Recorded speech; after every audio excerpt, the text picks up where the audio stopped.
अस्सलाम वालेकुम dear student. आज की इस क्लास में हम डिस्कस करेंगे सर्कल को। व्हाट इज सर्कल, सर्कल की इक्वेशंस को, पॉइंट सर्कल को डिस्कस करेंगे और इसकी जो स्टैंडर्ड फॉर्म है उसको। स्टूडेंट, सर्कल को डिस्कस करने से पहले मैंने प्रीवियस क्लास के अंदर कोनिक सेक्शन को डिस्कस किया था। अगर हम कोनिक सेक्शन को डिफरेंट एंगल से, जो कोन होगी अगर उसको हम डिफरेंट एंगल से कट करते हैं तो वहां से हमें डिफरेंट शेप्स मिलेगी। वो 4 किस्म की मैंने डिस्कस की है प्रीवियस क्लास के अंदर।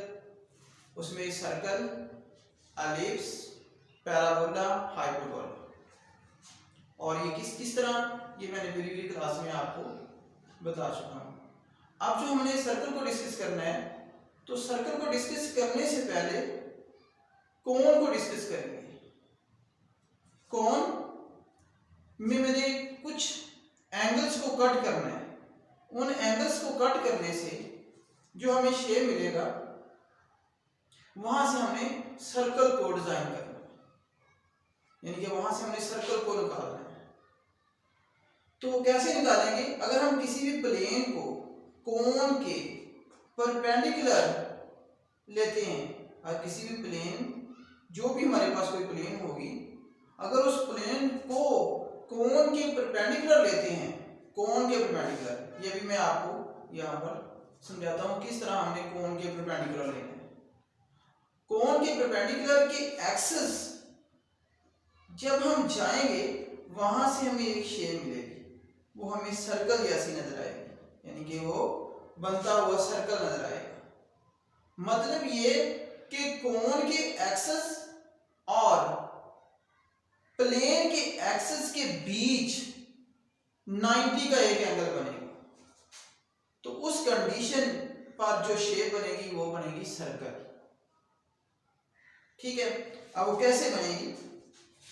मसलन हमारे पास यहां पर एक सिंगल कोन है, सपोज किए मैंने, वो कुछ इस तरह है। तो उस कोन का परपेंडिकुलर ये है, जो इस कोन के एक्स एक्सिस, प्लेन के एक्स एक्सिस के ऊपर है। और यहां पर जो हमारे पास इसका एंगल बनेगा अल्फा, वो होगा 90 डिग्री। अगर ये 90 डिग्री पे है कोन के और प्लेन के बीच में होगा, जो एंगल होगा वो 90 डिग्री का, तो वहां से हमें एक सर्कल बनेगा। अब उस कोन के परपेंडिकुलर जाके हमने, उस कोन के परपेंडिकुलर जाकर हमने किस तरह उसको कट करना है, उसकी प्लेन और ये वाले हिस्से को अगर हम यहाँ से कट कर दें तो हमें कुछ इस तरह की कोई प्लेन नजर आएगी, इस तरह की कोन नजर आएगी। तो ये कोन क्या होगी? सर्कल। अब हम डिस्कस करते हैं सर्कल को। What is circle? सर्कल क्या है? तो सर्कल जो है एक ऐसा शेप है, अगर हम लोग किसी भी प्लेन में बहुत सारे पॉइंट लेते हैं, अगर हम किसी भी प्लेन में बहुत सारे पॉइंट लेते हैं और वो पॉइंट इस तरह से हों कि अगर उन पॉइंट्स को मिलाएं और उस प्लेन में एक ऐसा पॉइंट फिक्स हो, एक प्लेन में ऐसा पॉइंट फिक्स हो जिससे सारे पॉइंट का डिस्टेंस एक जैसा हो, जिससे सारे पॉइंट का डिस्टेंस जो है वो सेम हो, उन पॉइंट्स को मिलाने से जो शेप बनती है वो सर्कल है। अब circle, what is a circle? The set of are point in the plane that are equal distance from a fix point is called circle. Equation of circle, ये भी अभी हम डिस्कस करते हैं। इससे पहले हम पॉइंट सर्कल की तरफ आते हैं। तो यहां पर मैंने इस तरह सर्कल में ही कुछ पॉइंट्स को डिजाइन कर लिया है, और एनी पॉइंट को, एक पॉइंट यहां पर ले लेते हैं जो कि वो सर्कल का सेंटर है, उससे कोई भी फिक्स पॉइंट यहां से इसकी दूरी पर, बाउंड्री पर ले लेते हैं, जिसका नाम हमने P ऑफ एक्स वाई रख लिया है।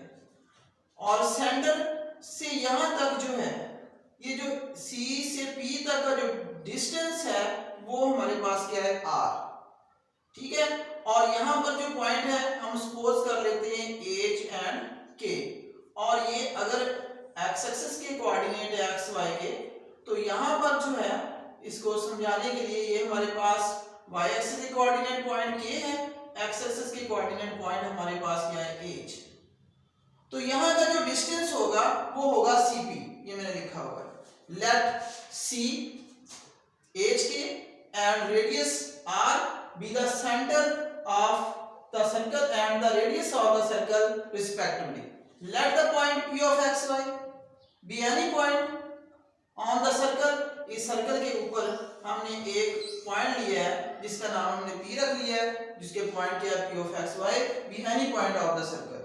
Then by definition of circle the distance of point p from c, c से p के दरमियान जो डिस्टेंस है वो किसके बराबर होगा, r के इक्वल। उसको हम डिनोट करते हैं c p का mod equal to r।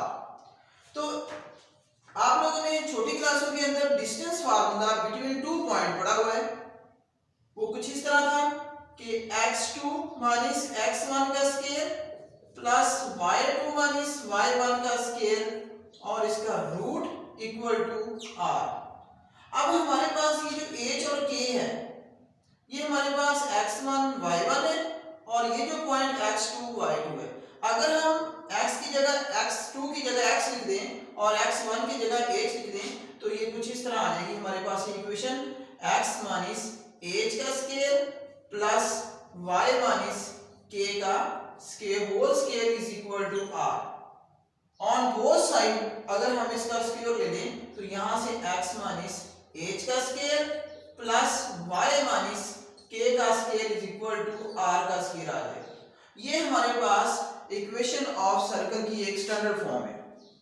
Equation of circle की क्या ये एक स्टैंडर्ड फॉर्म आपके पास आ गई है। अब इसके बाद अगर हम किसी कोऑर्डिनेट पे किसी सेंटर से सर्कल को फाइंड करते हैं, इसका सेंटर रीजन जो है 0 0, यहाँ से कोई फिक्स पॉइंट अगर हम p लेते हैं, अगर उसका रेडियस r है तो उस वक्त इसकी इक्वेशन क्या होगी। अगर यहाँ पर h और k की वैल्यू 0 है तो यहाँ से x माइनस h का स्क्वायर प्लस y माइनस 0 इसका स्क्वायर इक्वल टू r का स्क्वायर, यहाँ पर भी 0 आएगा तो ये आपके पास x square plus y square is equal to r का स्क्वायर। ये भी आपके पास एक इक्वेशन आ गई सर्कल की। अब इसके बाद पॉइंट सर्कल क्या है। पॉइंट सर्कल ऐसा सर्कल जिसका रेडियस जो है वो 0 के इक्वल हो इज कॉल्ड पॉइंट सर्कल। फिर समझिए कि ऐसा रेडियस जो 0 के बराबर हो, अगर वो हमारे पास सेंटर से p के बिटवीन अगर रेडियस 0 है तो वो हमारे पास पॉइंट सर्कल होता है। पॉइंट सर्कल यानी कि जिसका कोई सर्कल ही ना हो, अगर ये पॉइंट है तो इसको पॉइंट सर्कल कहते हैं क्योंकि इसका रेडियस क्या होगा 0, तो इसलिए इसको पॉइंट सर्कल बोलते हैं। ठीक है, इसके बाद हमारे पास है पैरामीट्रिक फॉर्म। तो पैरामीट्रिक फॉर्म सर्कल की कुछ इस तरह है कि हमारे पास ये एक सर्कल है, इस सर्कल का जो सेंटर है वो ये उसका ओरिजिन है, इस पे पॉइंट हमारे पास p है, ये जो डिस्टेंस r है इसके परपेंडिकुलर अगर हम एक पॉइंट एक लाइन m ले लें तो ये हमारे पास यहाँ का जो पॉइंट है p of xy और यहाँ पर एंगल क्या आ जाएगा आपके पास थीटा। इन पैरामीट्रिक फॉर्म हम कहते हैं x is equal to r cos theta, y is equal to r sin theta। Thank you very much.